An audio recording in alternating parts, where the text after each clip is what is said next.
We are live. Hi. Hello, world. Hey, everyone. Great. We're chatting live in our fourth week of MOOC, discussing the topic of anarchist pedagogies. And we will be starting the conversation proper in just a few minutes. We're waiting for one more guest to arrive. In the meantime, I think we can introduce ourselves so there's not any dead air on here. And who would like to start? Marlena? Sure, I'll go first. Hi, everyone. I'm Marlena Eck, founder of the alternative magazine Lehigh Valley Vanguard. Around the web, I go by the Dissent Consultant, and you can find my subversive writings on thedissentconsultant.org. My formal education includes a Master's of Education in Globalization and Educational Change from Lehigh University.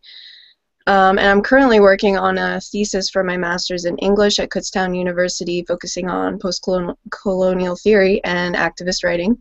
And I'm also a proudly retired adjunct instructor of English.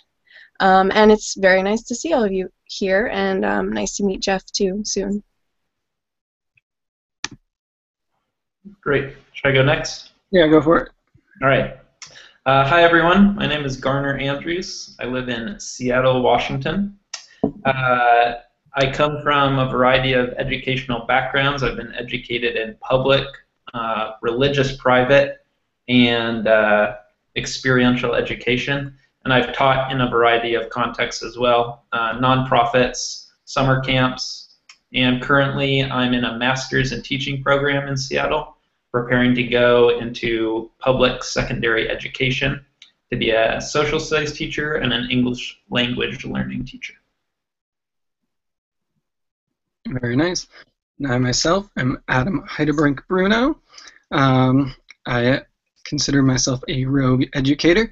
I am not in a formal school setting anywhere at the moment. I currently actually work in the nonprofit sector, doing political advocacy work, which has been its own sort of educational experience, which I think is very fascinating and might feed into the conversations here at some point.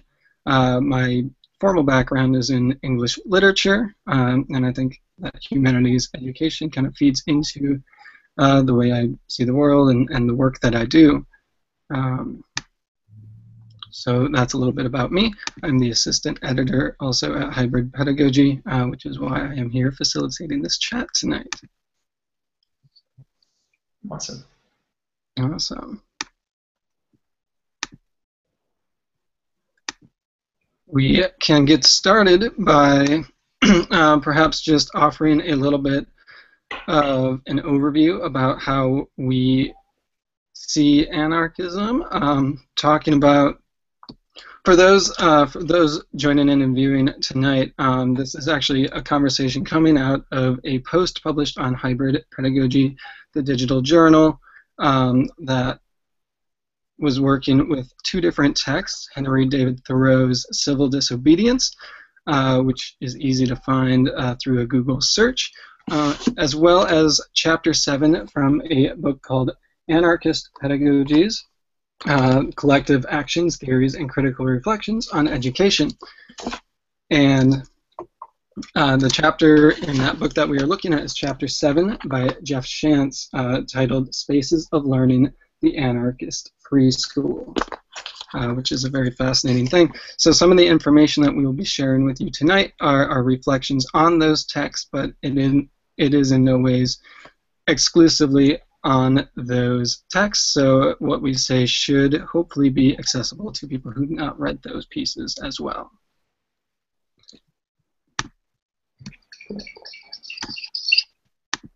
So maybe we could all talk about our understanding of anarchy just in general, because I feel like there are a lot of misconceptions surrounding anarchy. Absolutely. Garner, do you want to start us off? Sure, I'll start. This book, Anarchist Pedagogies, was actually my introduction to really starting to learn more about anarchism, anarchy, and anarchists. But I think, I mean, the main thing for me is its critique and fighting against authority and oppression. That's a strand that really resonates with me. And I've also kind of encountered it just in protests, along with people who identify as anarchists, and more interacting with those personalities in the forum, on the street in protests, rather than necessarily just as theory. So it's super interesting. I think it's very complicated. I think it's good that it's not necessarily easy to define. But I think a lot of it is actually something that resonates with a lot of people, even if they don't necessarily identify as anarchists. Yeah, definitely. Those are some really good points, and that's really cool that you got the understanding of it from actually being out there with people who, you know, are behind these grassroots movements. Mm-hmm. Yeah. Yeah. What about you, Adam? How do you see anarchy? I have come to it actually kind of from a different path. I was actually introduced to it primarily from the different theory perspectives. I haven't seen a lot of anarchy in practice, unfortunately, although I am very excited to do so. So I've read some of the traditional anarchist texts, but a lot more so on people synthesizing anarchy and anarchist tendencies and applying them to classrooms. So I've seen it primarily as a mode of pedagogy, a form of teaching and learning. And I think it's fascinating when you take some of the tenets of anarchism and apply them into a teaching and learning environment.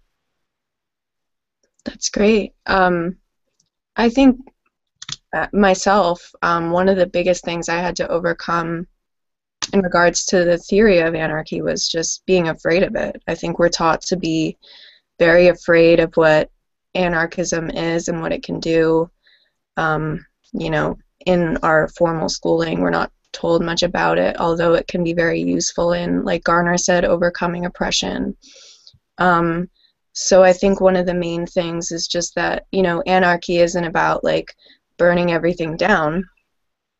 It's about, you know, not having that top-down structure, but having like an open community-based structure. So, yeah. So, I mean, I think on Twitter, when we talked on Twitter, I saw a lot of people very confused as to like what is anarchy? What does it mean? Before I can apply it to education, like what do I make of anarchy? So I think one of the biggest keywords for me is like community, definitely. Yeah, I think we'll get into it more, but just how relationships play out within anarchy is so interesting. Because, yeah, I think community is so essential. But, of course, there are so many power dynamics within relationships. That's very interesting. Yeah, that was another thing brought up. If you remember, Adam, a few people said, you know, how do we overcome these very natural tendencies to want to have power in relationships? Yeah, particularly in education, I think. Yeah, definitely. I know in my master's in teaching program, particularly younger teachers like myself, there's a lot of anxiety around power, which is really interesting. A lot of young teachers who are really worried about respect and kind of, wondering about respect and power. I've talked to some teachers who they don't want to tell students their age because they're so self-conscious about being young and just very scared about being vulnerable with students. And I think a lot of that has to do with anxiety around power in the classroom. Yeah, absolutely. That's a really good point. I remember one of my first classes I had as a teacher, one of the students asked me if I was going trick-or-treating, so I feel you on that.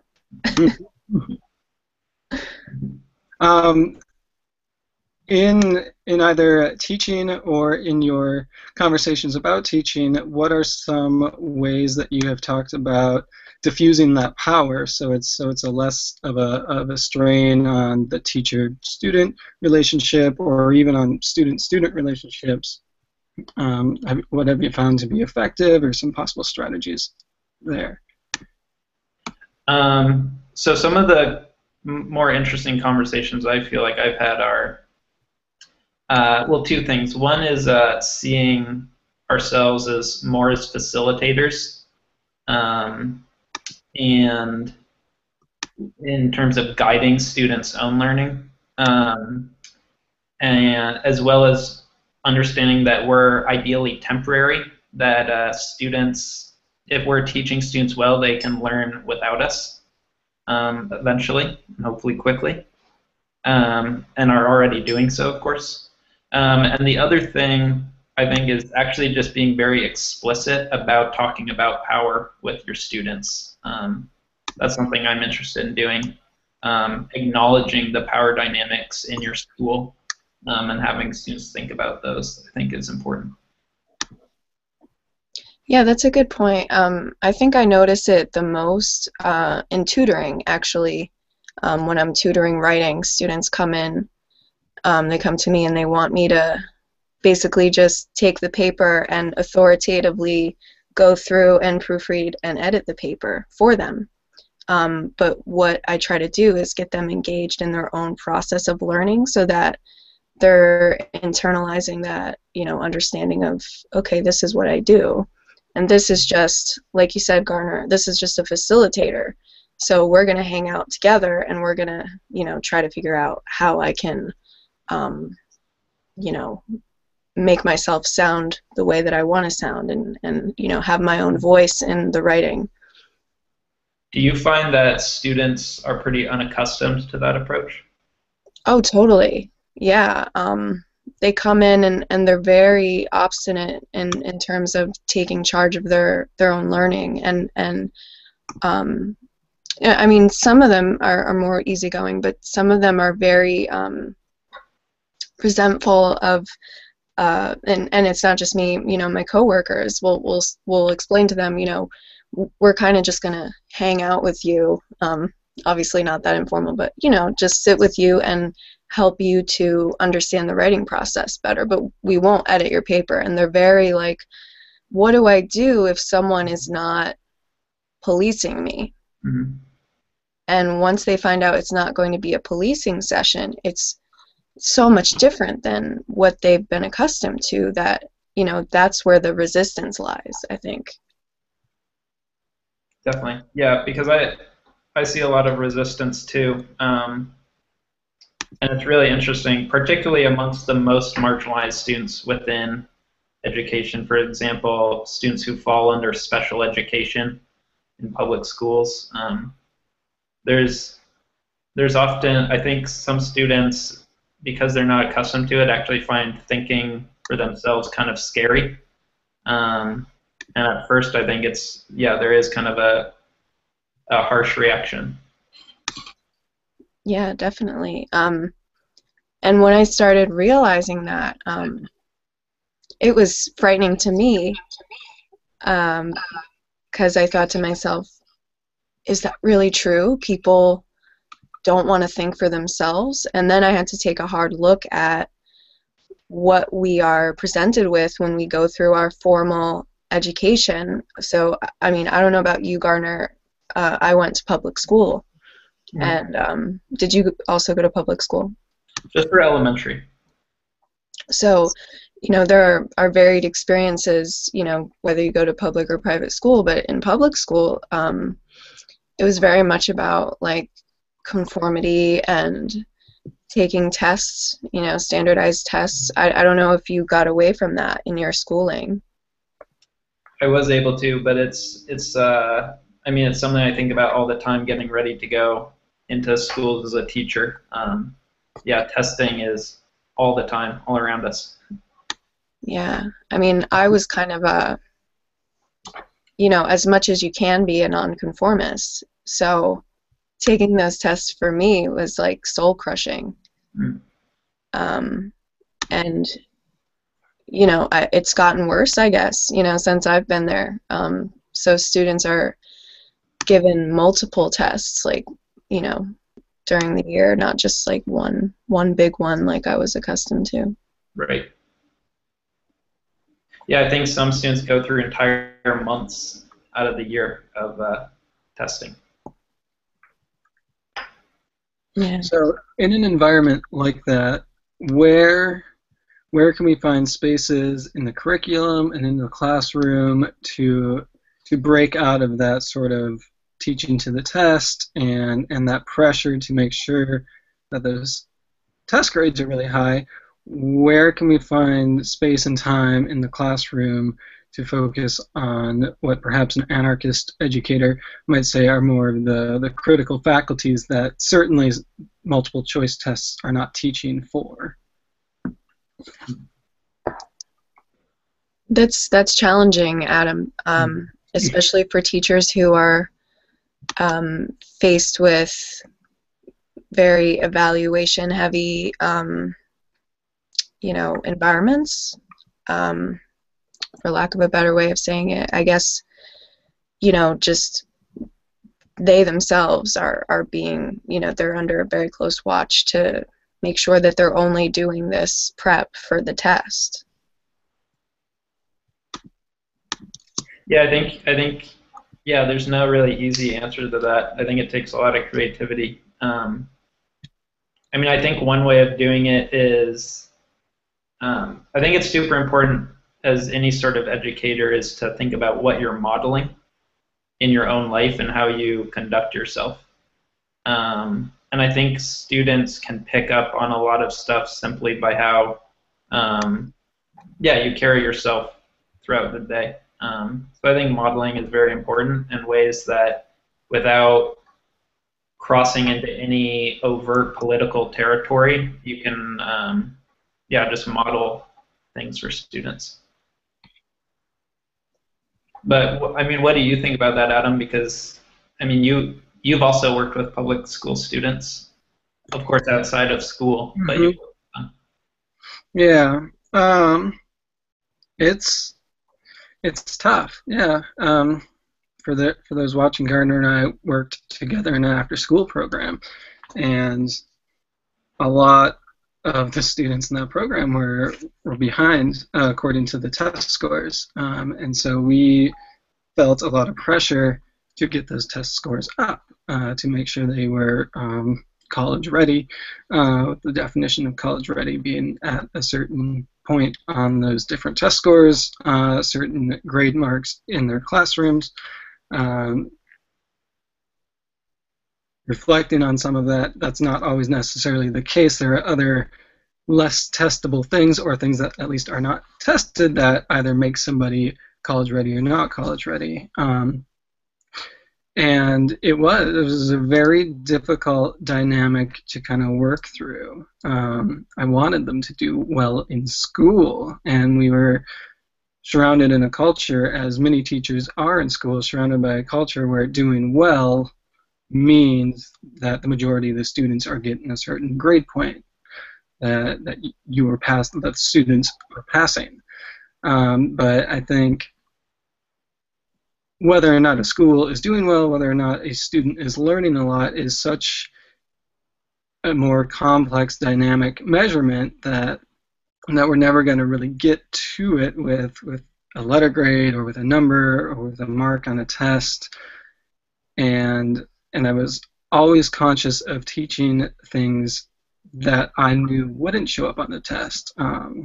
Just critical skills, life skills, social skills, anything like that. Those aren't going to show up on the test score, but I think they were so important.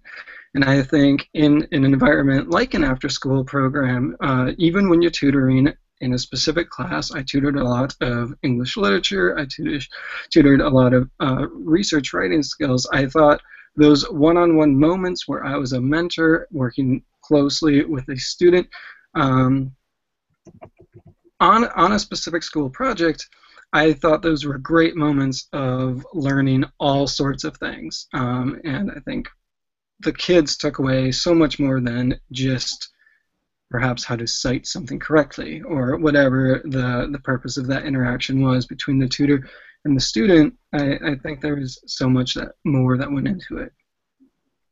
I don't know, Garner, were your interactions similar? You had a slightly different role in that position, but what do you think? Yeah, no, definitely, I agree. I mean, what I found is often helpful is just the conversations in which you're talking to students about their schooling and getting them to articulate what they think is good and bad about it. Just being conscious of their own schooling. Yeah, and how they feel empowered or oppressed by it. I think getting students to talk about that is very helpful. Absolutely. Yeah, there are, a lot of the conversations would quickly turn into how they either liked the class or disliked the class and why. And yeah. If you were very intentional. Adam, your mic is a little off. Oh, is it? Oh, there we go. Oh, weird. But if you're very intentional with those conversations that you're having with your with a student in one of those situations, you can really make that a transformative learning experience for them, I think, which is absolutely wonderful. Both of you are reminding me right now of a Sidney Poitier movie, To Sir with Love.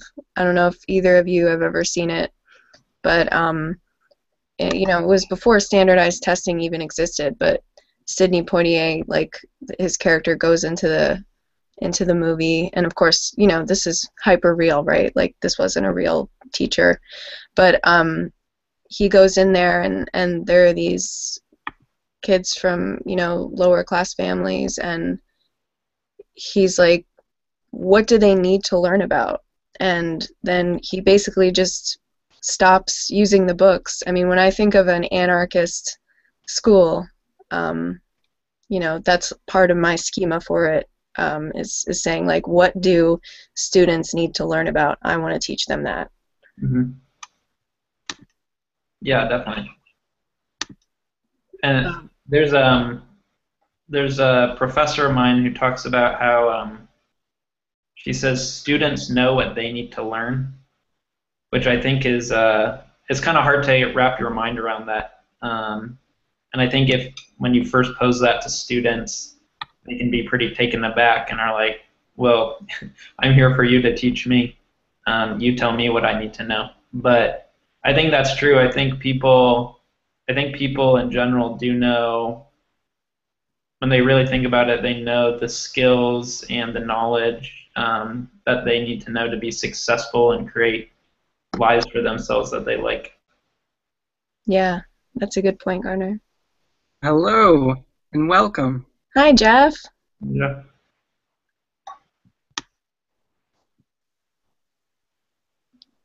You made it. He's there. Yeah.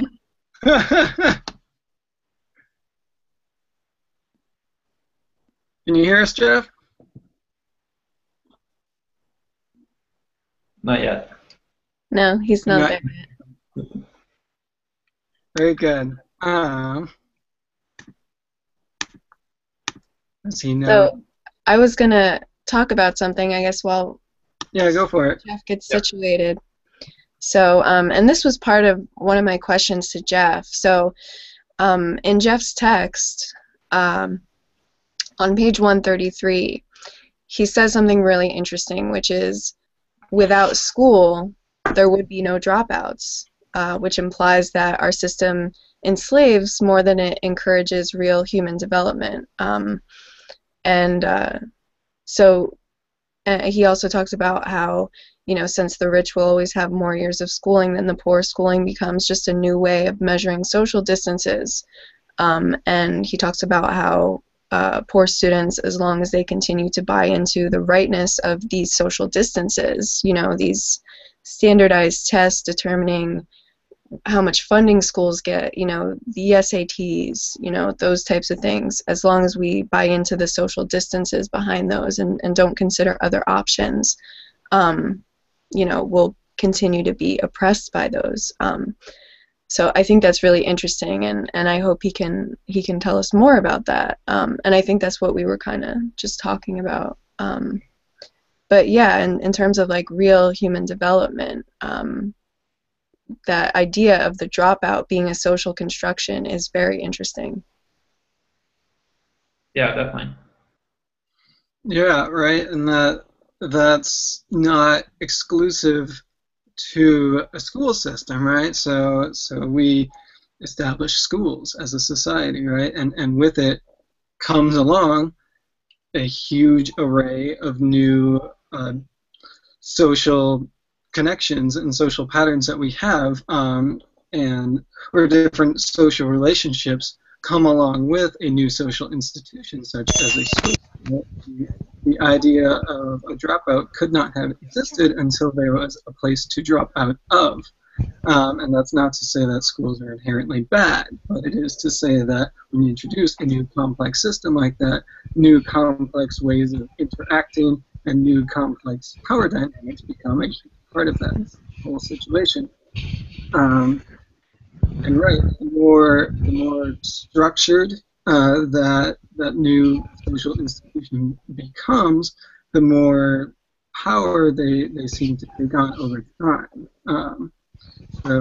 And I think in contemporary now, we are very concerned about numbers. Graduation rates seem to be just a one number that you can drop to say whether a school is doing good or poorly, and whether it's doing well or whether it's doing bad. A principal or superintendent will just simply say, this is our graduation rate, and it's either trending up or trending down, and that seems to hugely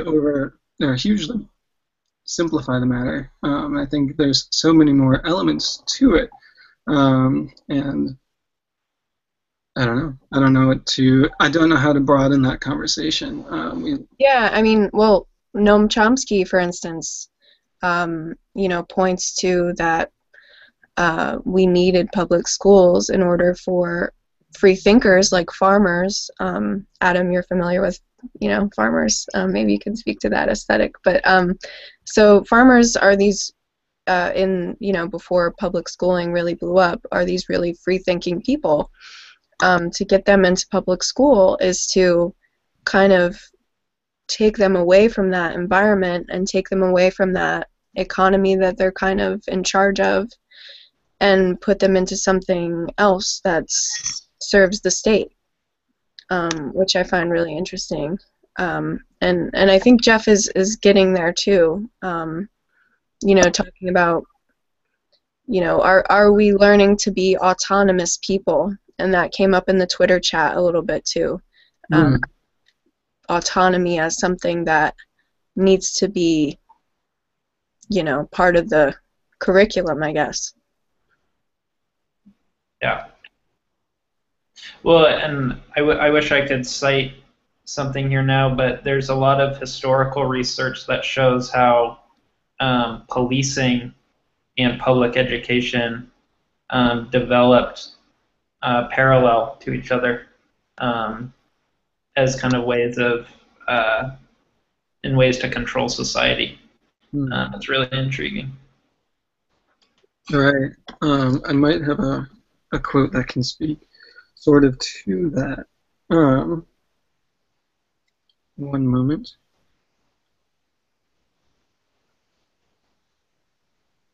One thing that Jeff Shantz says in the chapter is that in an anarchist school, there was an emphasis on training for community action and the development of critical social consciousness. And then he uses the anarchist Emma Goldman, a criticism from Emma Goldman. Emma Goldman. Isn't Emma wonderful? Criticizes approaches to learning that emphasizes the actions of rulers, elites, and governments. As and then Jeff says, such an approach still too common today conditions people to accept a society in which the majority of people are passive, accepting groups of leaders to direct events.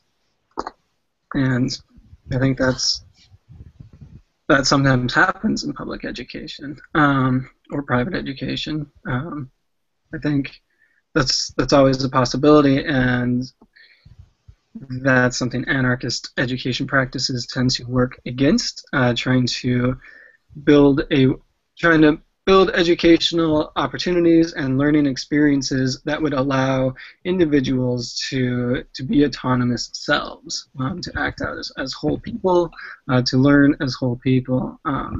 So I think that's going back to the original idea of the dropout, I think it's important to remember that often students who are choosing to drop out or are being defiant in education settings are often more conscious, if you will, than students who are just being compliant and going along. Some of those students who are dropping out are doing so to be autonomous individuals and to have some control over their identity. And some of them, I think, can articulate that exactly, and some of them might not be able to, but I think that is a major factor behind dropout, is actually students who are trying to preserve their identity as autonomous people. I agree, Garner.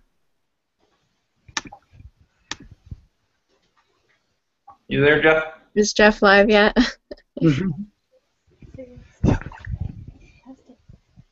Hello? Hello! Hey. Hello. It's been something of a struggle to get on tonight. I apologize. I ended up having to put in a full day at work, and I've been struggling for the last considerable amount of time trying to get the tech to work out. And I've tried to keep in touch with the conversation that you've been having, but I've been getting a strange sort of layering sound. So I'm getting statements repeated back to me, kind of like a musical round or something, like your sentence getting played over the 2 seconds delay. But hopefully it's not like hell. No, it's I also have to say I feel kind of strange jumping in the middle of what has been an excellent conversation for what I've been able to pick up in the moments where I've been able to give it some attention, and I'm a little bit embarrassed to be taking on the sort of role of interloper who stops the conversation and then has attention turned to him because of some sort of expert knowledge or something, which seems antithetical to what I'm supposed to be talking about. So I almost feel like I should kind of bow out and allow you to continue this wonderful conversation, and I take part as someone who gains from it. We're happy to have you here, and thanks for jumping in with the perspective, of an anarchist educator and saying like, hey, I'm a person, you're a person, and we're really happy to have you here, Jeff. Thank you. And I'm really happy to be here, and I really do appreciate your invitation and giving me the opportunity to take part in this discussion, as well as for yourselves and for folks who've been involved in the broader discussion around the issues, who've taken the time to read the chapters. I certainly appreciate that people are taking the time to engage with that material. It's a good article. Thank you. I think just to close out my point really quick, or at least to, if anybody is watching and writing down any authors or works we're citing, I do have 2 recommendations. One of whom is Lisa Delpit, who talks a lot about power and student identity, and she's kind of the person that got me thinking about that idea of dropouts preserving their identity. And someone else is a guy named Herbert Cole, who wrote a really influential essay for me called I Won't Learn From You, about students who choose not to learn, not because they're not able to, but again to maintain some sort of autonomy. So if people are looking for reading on that, I definitely recommend those two. That's awesome. And so it's fair for all four of us. I think I'm going to open up into a new question, and it's a question that kind of emerged out of the conversation that we were having on Wednesday, as well as some people blogging on the issue throughout the week, and that's one on alternative organizational strategies, or perhaps more specifically, anarchist organizational strategies, an idea or a concept I introduced in a tweet and received some perhaps satirical responses as to whether or not that is an oxymoron or even possible, which I don't know if that stems from a being unfamiliar with anarchism as a school of thought and as a philosophy, but I tend to believe that there are a lot of ways to organize that aren't necessarily authoritarian or require a particular ruler or heavy vertical power.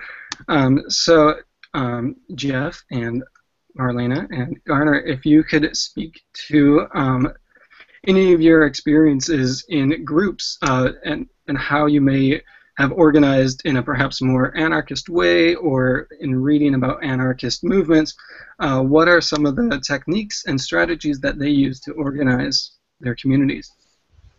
This is a cool question, Adam. Does anybody mind if I go first? Please. Please go ahead. So in college, everybody hates working in groups because you always think, like, what if somebody else doesn't do the work? At least that's what I've heard, you know, echoed among people I've chatted with this issue about. So, but group work, you know, as you do it in college is, you know, in a formal education setting, the only time you have to really come to grips with working in a group.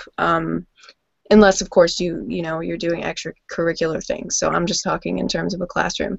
So anyway, so I always thought I hated group work, but now with a lot of the community activism type stuff that I do with the magazine that I publish, I'm working in groups constantly, and I love working in groups because people, at least I find, you know, when they have something they're really interested in, you know, they do what, you know, they do their part. And working in groups is super necessary for all types of activism and, you know, community involvement. And it's super fun. But again, in an educational setting, like, I don't think we're doing group work justice. Like, it just seems so unappealing. At least that's what I've found. I don't know. What do you guys think?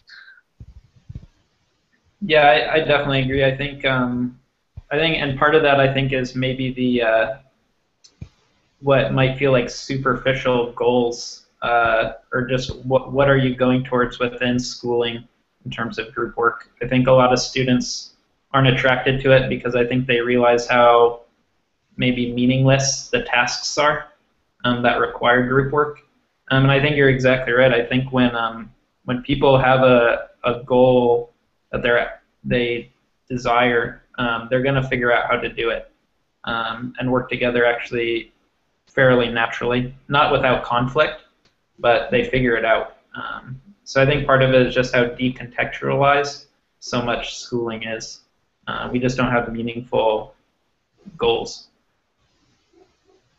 Yeah, and I think that I would agree with that. It's partly the context in which it occurs, and it's oftentimes like much of, if we're talking about post-secondary education classroom, for example, it's being assigned tasks from on high and being given very little direction, having no real connection yourself with the material and why you're doing this particular project and why you're doing it as a group project.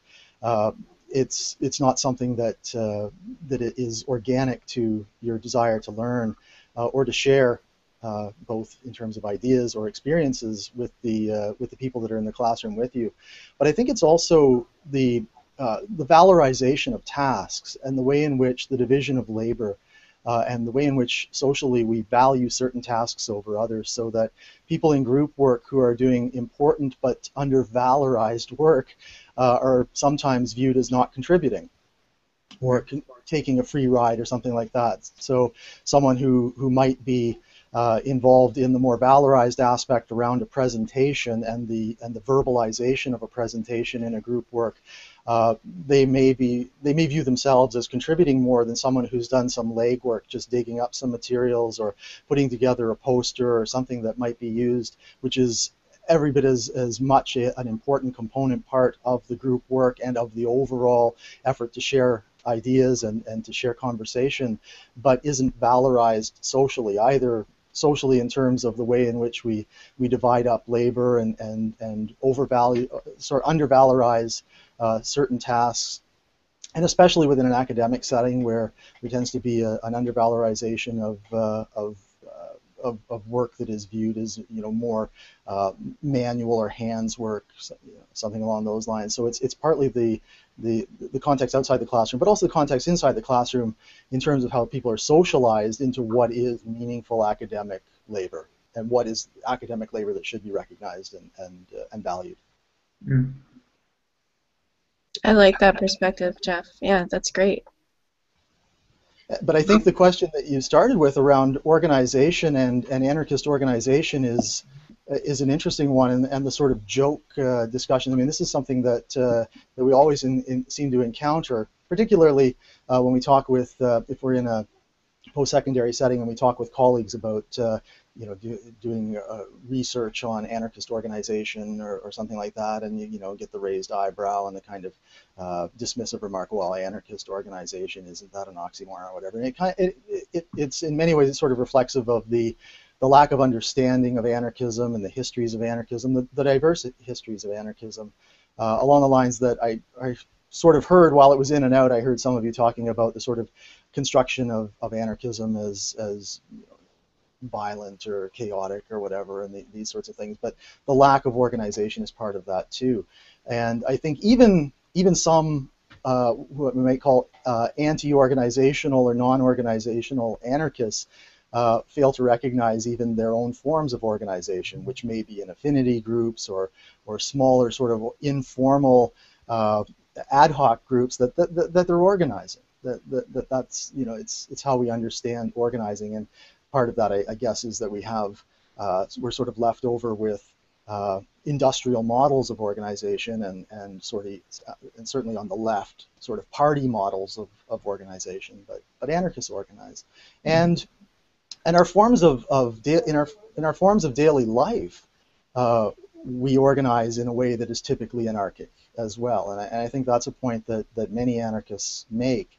People like Colin Ward in particular, if you're thinking about further reading, Colin Ward has written extensively on the sort of anarchy of everyday life. That is, that much of the way in which we live our lives and look out for our friends and our neighbors, our colleagues, our families and so forth is anarchic, right? It doesn't happen because somebody's telling us to do it or ordering us to do it. It happens largely outside of the state, though the state can intervene if we become too explicitly anarchist in that organizing. But much of our daily lives are organized anarchically, right? We're not relying on governors, whether they be economic or political governors, to tell us how we need to do things, and we're not waiting to be ordered to act in care of our communities.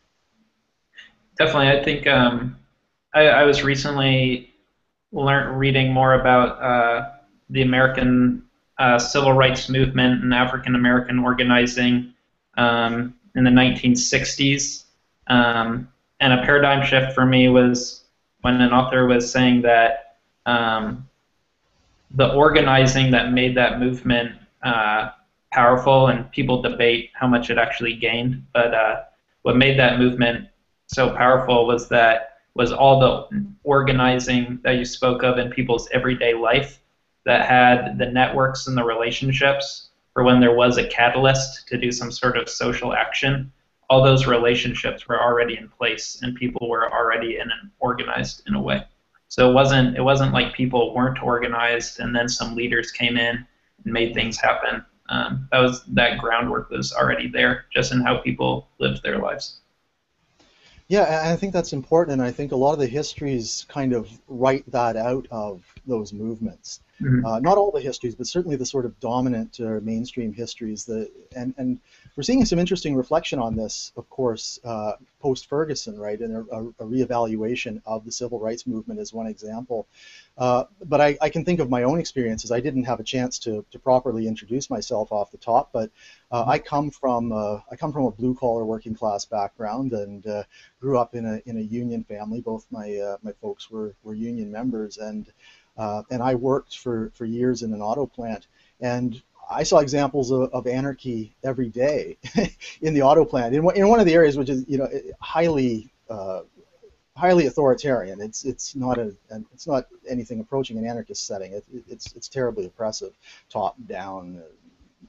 Managerial regulations, even regulating when you can take a piss, and needing a pass, like you're literally like you're in kindergarten or something. You need a hall pass to get off the line to take a piss.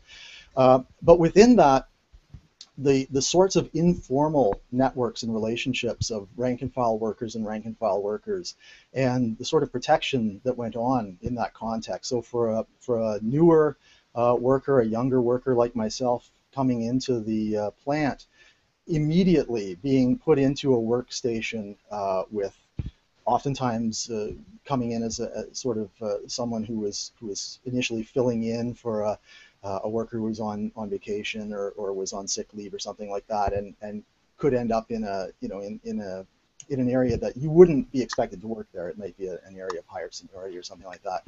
But immediately the sort of protection that occurred, and the sort of mentoring and nurturing that occurred, both in terms of how to do the tasks, but also how to get out of doing the tasks, and how to get out of doing the tasks in a way that wouldn't get you in trouble. Also in intervening when managers came in, because you were obviously the one that was fouling up the line and making mistakes and things like that. The way in which the informal groups would come together, both to pick up some of the work for you, to cover for you in that way, but also to defend you, to defend you and to deflect the sort of punitive attempts by management. And some of the strongest, I think, examples of anarchy in action were those in a context where we wouldn't necessarily think about it in that way. But there was an equality within those groups. We were all respected, regardless of our years or, in my case as a new worker, our lack of having participated in the group. We were welcomed because we were workers, right? We weren't management. We were there as fellow workers, and the sort of care and attention that goes on. And I think we see that in informal work groups, in a whole range of other contexts. It's not something that's typical there, but there's a highly oppressive environment where people get through the day, look out for one another, care for one another, help one another in a nicely anarchist fashion. Now, the other thing that I might suggest too is that if we look at histories of one of the things that I talk about, if we look at histories of communities that have sort of grown up together, that we see the development of infrastructures and resources that are shared in a way that is important. So to go back to your point around the civil rights movement, I think it's one of the things that distinguishes civil rights struggles and say labor struggles, working class struggles historically, from sort of what we might understand as protest politics or activist politics, where there tends not to be that sort of rootedness in everyday relationships around specific needs, our needs to feed ourselves, to house ourselves, to care for ourselves, to look after children and so forth, and elders, which are part of our community and part of our relationships, as opposed to sort of activist or protest struggles, which tend to spring up around people from sort of different areas who are mobilizing around an issue that maybe isn't an issue that they're dealing with sort of every day, like contamination in their neighborhood might be, or like getting screwed over by the boss every day at work might be. So I think those infrastructures, we forget that the sort of work that is done on a day-to-day basis to build and sustain those infrastructures. Partly because I think if we look at the last 30 or 40 years of neoliberal capitalism and austerity and punitive regimes that have systematically worked to degrade and destroy those infrastructures, that we find ourselves even lacking that sort of direct connection to them. Yeah, I wonder, it makes me think just how, in terms of education, like how are students practicing anarchy every day, and what relationships students have, and how just acts of, teachers call acting out in class, are similar to what like the workers you were mentioning, Jeff, are doing in terms of defiance and relationship building. I think it's important to look for that in education too. Yeah, I mean, defiance is definitely not. I mean, defiance is like, go to detention, but defiance can get you a lot of power in terms of, being a laborer and putting your hands in your pockets when it comes to, bargaining and things like that. Like, you have real power as a laborer by just not, showing that you can just not work, right? But in school, that's not how you achieve power, right? Yeah. Well, and it becomes, I mean, defiance is one of the great sort of learning moments, right? When somebody steps up and puts themselves forward and says there's something not right here, or there's something out of whack, or what you're telling us is wrong, or I simply want justification for what you're telling us. I want you to justify the claims that you're making. That can be a powerful learning experience. Unfortunately, as for much of what goes on in sort of traditional authoritarian classrooms, it becomes simply a problem to be managed. Mm-hmm. And I think much of the way in which the sort of mainstream educational institutions are organized, they spend way too much time devoting resources and labor to managing problems, or trying to identify problems to be managed and then figuring out ways to manage them, rather than looking at the gift that might be standing before that. And then there are reasons for that, right? I mean, there are reasons for that. The cramming of education into a specific institution within the specific limits of a working day, and you have to be done by 2:30 or whatever, and things like that put pressure on all of the people involved. Yeah. Definitely. I was thinking about something else, because I see we're at the 9 o'clock mark, and I just really wanted to ask you this question, something that stood out to me when I was reading your text. So students in the Anarchist School discussed how mothering is not rewarded monetarily at all. And of course, I'm the feminist scholar on the panel asking the question about mothering, but and teaching as well is not rewarded monetarily. Obviously teachers make money, but they're, to use your word, valorized, like they're not really valorized as a profession. They're always getting crap for their unions and all that. So it's considered a low status job, but they're incredibly important people, and what they do is important. Part of school, part of the social mechanism of school is, parents have to work all day, and mm-hmm. These are communities, the children need a place to go. So these jobs are incredibly important. So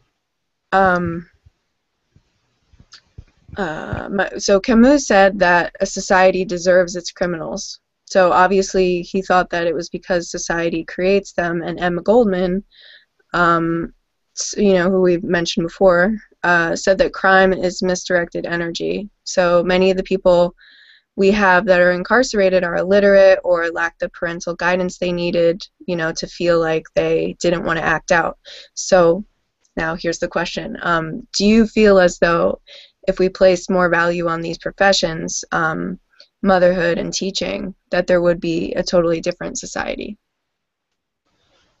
Oh, absolutely. Yes, I think that's probably one of the crucial sorts of things that needs to be said. I think that our society tends to devalue a whole range of the caring labor that is done. Right. I mean that's the labor of our life. That's real. I mean, and if we talk about education, the fact that we separate education out from that is education, right? That's learning to live. It's learning to live not just individually. It's learning to live collectively, right? So it's learning about our shared responsibilities and our commitments, and it's learning. It's holistic learning. We're learning how to do a whole bunch of things as well, right? We're learning on all levels in that case. Our society tends to undervalue that, but at the same time, and people have made this in other contexts, of wages for housework movements and things like that, that if there was actually a real accounting of that labor, the system would be finished, right? It couldn't pay for it. It couldn't actually cover that labor, that is so-called reproductive labor, when it's even the separation of productive and reproductive labor is sort of a fraud that's perpetrated against us. So yeah, But it's a question of class too, right? And fundamentally, it's about ownership, control of resources, control of decision making. I like to think that I sometimes suggest in other contexts that one of the things about anarchist education, as opposed to sort of authoritarian education or even sort of dominant forms of education, is that a lot of those dominant forms are education for dependence. Right, that really what is being taught there is dependence rather than what we might call sustenance or sustainability or independence. In another way, autonomy. Yeah, autonomy is probably the term, and it's building dependence on specific dominant institutions. Right, it's dependence on experts in the classroom and in society. It's dependence on a boss. It's dependence on the state, right? And by taking resources away, and I mean it's a longer discussion here. I wish we had do a follow up or something. But we talk about the separation from the commons, and we talk about in Marxist terms, we talk about primary accumulation and the way in which we're separated from the land, we're separated from the capacity to sustain ourselves in our communities. I think that's part of the class structure, is we're separated from the resources that we need to sustain ourselves more broadly, and so there's real effects in terms of that undervaluing of caring labor. Right? And what are some of the results? Well, results are that the education system is expected to fulfill part of that role, right? As a state sort of, not explicitly, but as a state provision of that role. And we see it. We see how meaningful it is for people when we have a situation as we experience where I'm living in BC, where the teachers go on strike and then are locked out for several months. And the sort of concern that people raise, not about, why is the government funding corporate development exercises and free trade zones and pipelines and fracking and things like that, and not funding schools, but it becomes this kind of crass. Well, what am I going to do now? my kid, I've lost my babysitter, and some people would say that on coming up to the picket lines. We've lost our babysitter now, right? And it's really fundamental. What the hell kind of a society is that, right? Where we view this as something kind of abstracted from us and detached from us, which maybe if there's some money left after the fracking and the pipelines, we can have that for part of the day, but otherwise it's it's there if you can afford to go to private schools and things like that. But it's really that should be the organization of our lives. And I think that's when I've written in other contexts about About infrastructures of resistance, I think those are some of the key ones. What are key infrastructures?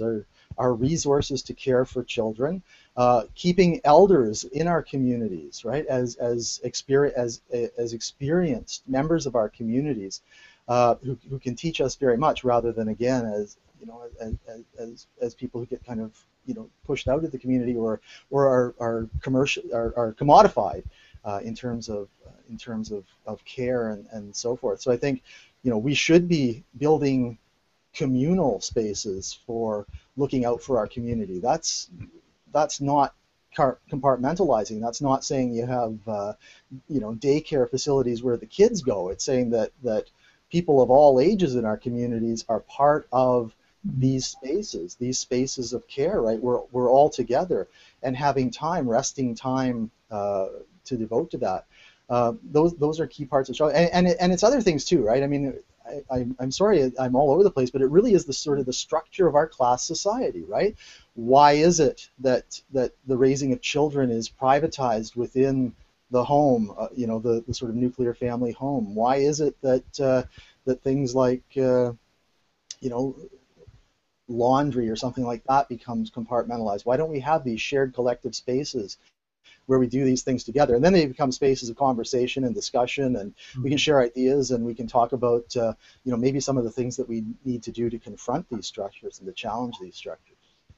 I think that's right, Jeff. I mean, and because of our education and only looking at symptoms of problems, if you meet a sociology major, they're looking at the problem of single mothers, but they're never looking at the infrastructure. They're never looking at, like, wait a second, why are single mothers a problem? Why are those problem people? Because of the infrastructure. And why do we view it as something we can deal with so cavalierly, right? I mean, it's the other way of looking at that is viewing people as sort of their own domains, and much the way that we view, because we have a sort of a market-based proprietarian view of everything in a commodity society, but viewing children or mothers as the sort of privatized spheres where your problems are your problems, and if you've got a kid, then that's your problem too, right? And it's the kid's problem if you don't have the resources and so forth. I mean, the way in which we commodify and compartmentalize our social relationships, and that's part of it. And I can say, as someone coming from within the school system, public school system, is I mean, you see, I think, and it's very class-based, and also I think a lot of intersectionality with race. There's a lot of disrespect for our students' parents, and that might not be blatant disrespect. I think a lot of the disrespect comes from even how little we interact with our students' parents, how uninvited they feel into our schools. And referencing that author Lisa Delpit again, she has a book called I think it's called Teaching Other People's Children. And I love that paradigm shift of seeing our students as other people's children. I think implicit in that is a respect for those parents, particularly mothers, and really seeing, like, these are other people's children, and we should be partners with them. Right. Last year I worked part-time at a private school, a private elementary school, and one of my favorite things about the way they structured that education there was the amount of parental involvement, and obviously certain class associations that go with that, they have the time to volunteer, they have the money to send them to a private school, but if they can achieve that certain base level of class, the structure that they had there, like, parents were involved in all sorts of different aspects of the schooling. There were family nights that the school hosted, right? So not only was it happening during the typical school day hours, but occasionally, every couple of months or so, entire families, plus the teachers in the school and the administrators in the school, would all go out and go bowling together or something. So they were working towards this more holistic thing, a more holistic form of education, which I thought was absolutely wonderful. That parents were involved, and then teachers were involved. Sometimes it was on the school campus, sometimes it was off the school campus, and roles were being exchanged between the students' actual parents and the students' parents' friends or their neighbors took on a similar role. And then the teachers were playing. So just the involvement was just across the community, which was awesome. And I wish we could see some of that, and perhaps we can see more of that in public school environments. Noting, of course, that there are class-based restrictions here, because it is, as we mentioned just a bit before, seen sometimes as a child care thing, so parents can go to work during that time. But if there was a way to kind of get some sort of revolving schedule, and it would take a whole, kind of reconception of labor and what constitutes work. Well, one thing that should constitute as work is taking the time to be involved in your children's education, or being involved in the education system. And I would love to see a structure or an organization in place where all the parents could get an opportunity to go into the schools with their students. I think that would be absolutely fascinating.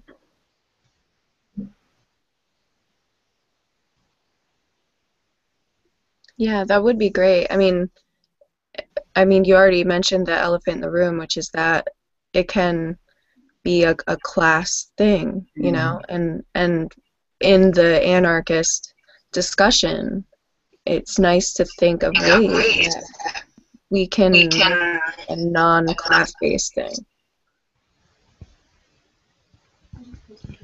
I think sorry, I'm sort of losing the audio a little bit. Oh, sorry. I'm getting a bit of an echo, but I think that's one of the things that I would maybe suggest that brings us back to the anarchism in it. Because anarchism is explicitly, if we think about anarchism as sort of political movement, rather than sort of the anarchy of everyday life or anarchist relations and those sorts of things which anarchists draw on are about how we relationships and transform society. But if we think about explicitly anarchist movement, that's the other part of it. We're organizing for specific reasons, if you will, right? And we can't forget that we're organizing to confront, to contest, to take apart, and to break down systems of exploitation, oppression, and repression. We're explicitly thrust against the state and against capitalists, right? And that's a big part of what we're organizing to do. It's not just to carve out for ourselves, and that's always, the sort of the tension that we face when we engage in free school or free space projects, right? Carving out a space where we think maybe we've done a little bit more than we have, more successful than we actually have. Part of developing those spaces is to build resources and build infrastructures that help us in our struggles against exploitative and oppressive institutions, particularly the state, capital, labor markets, regimes of ownership, and so forth. We can't forget that either. One of the things explicitly anarchist free is that within the classes, even if the class seems kind of apart from that, or not specifically related to that, if it's maybe the class on billboard liberation or something like that.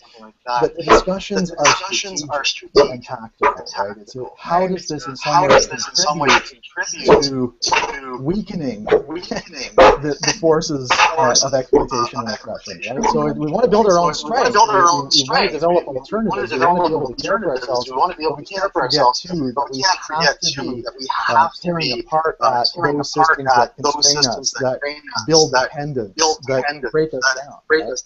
So that's part of Anarchist education. It's and it can't be forgotten. We're not liberals. We're not liberals in a sense.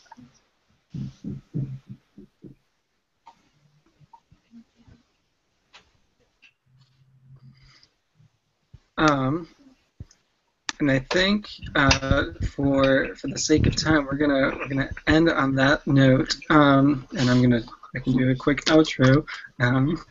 We are talking with Jeff Shantz here from a chapter in Anarchist Pedagogies, Chapter 7, titled Spaces of Learning, the Anarchist Free Skool, although the conversation should be accessible to people who have not yet read that text. It's more about anarchism and school and organizing, all sorts of things. The three of you like to I'm going to hit stop broadcasting now. Thank you all for joining us here today. But if you want to stay for 5 minutes and chat off broadcast, that would be excellent.